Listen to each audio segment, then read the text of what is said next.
generate the signatures on these petitions. Socialism, Barack Obama's a socialist, this is a big government program. Would you admit that that's primarily what's driving? I mean, 7 years ago we had a prescription drug plan that was unfunded. Republicans were in control of Washington there. Where was this movement then? And would you credit a lot of this to the fear of the political environment up to that? I credit a lot of it to exactly what you talked about. I mean, we are not afraid to tear apart the Bush administration for the destruction of personal liberty that they are a part of, period. We were the people that were angry about this. I was one of those people that was sitting on my couch throwing shoes at my television going, I can't believe this is happening. And this was in, all through the Bush administration. I would consider the Bush administration an absolute destruction of personal liberties, an expansion of government, an expansion of spending, everything that we're talking about now. We just had no concept of how angry so many of us had been. And by the time we got to the 2008 elections and realized there's no choice here. There is no choice. There is no good and there's no bad. It's all blah. That's quotable. It was all blah at that point. And I think that's the moment when the average citizen, the average quote-unquote Tea Party person said, you know what, I don't have another choice here but to go out and do this on my own. And that's why I said this is a direct result of people's passion. It's not fear. It's an understanding that we should be and are and can be once again a very autonomous people, that we should be able to take control of our own futures, and we've willingly and knowingly delegated it to the government, and that should have never happened. And now this is our chance to say, no, I'm going to take a little bit of that delegated power, which is what it's supposed to be. It's simply a delegation. We have to remove that from them. And when they decided in this legislation to expand, this is a chance to say no. So no, I don't think it's driven by fear. It's driven by conviction more than anything. That we know what should happen, and we just hadn't done it up until date. So this is the impetus for how this comes about. It's conviction. I just want to clear one point. Are you opposed to the mandate itself, or the fact that the federal government is mandating it? In other words, if the state were to impose this kind of restriction, would you oppose that too, or would that be acceptable? I'd oppose it on the same grounds that I talked about, which is I don't like an imposition of government into personal choice, but I would probably not be quite as opposed, given that it didn't come from the federal government. If within the states decisions are made, we are much closer to the government there. I completely disagree with the philosophy behind it, and that wouldn't change, but I would think my actual argument would be weakened if it came from the state. Chris, do you have an idea of like how many of the 47 million people who are uninsured by choice? What's your estimation?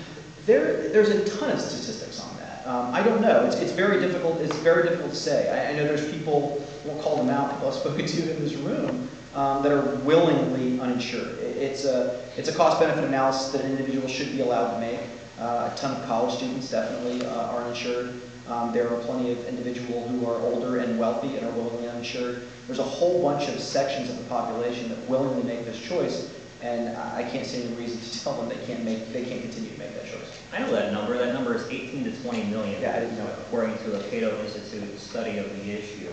And these people do fit a profile. The profile is that they're single, they're not a member of a family household, they have relatively high and stable incomes, they perhaps are entrepreneurs who are younger and don't have a family to support and are healthy, they eat healthy, maybe have healthy habits, and they choose not to have health insurance because it's rationally not, it doesn't make sense for them to become part of a pool where they're subsidizing other people who are in that pool, who are smokers or who have other bad habits, where it costs them more, particularly when all the government mandates are calculated in on this and insurance becomes more and more expensive. Now, there are several people in this room who are high-level professionals, perhaps, and who voluntarily go without health insurance and self-insure.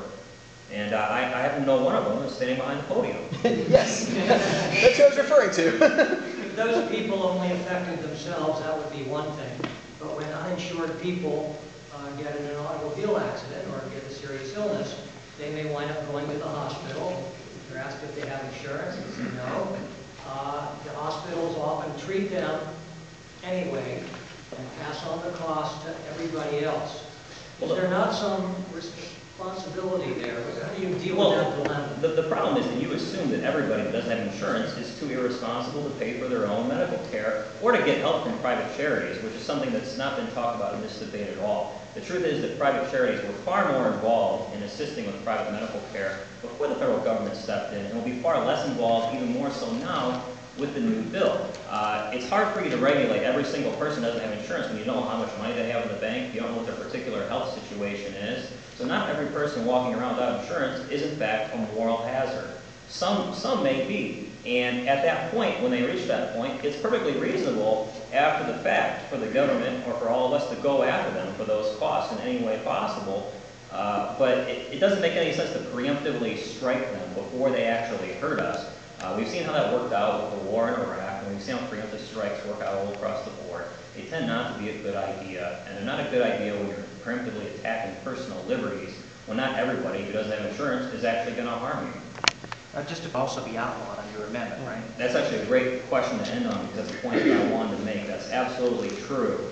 If you look at the text of the amendment on the next to last page, you'll see that it is specifically applies no federal, state, or local law or rule shall compel any way to participate in healthcare systems. So even if it were to be found that the federal government could do something, the state and local government would still be prohibited from taking further action. Thank you.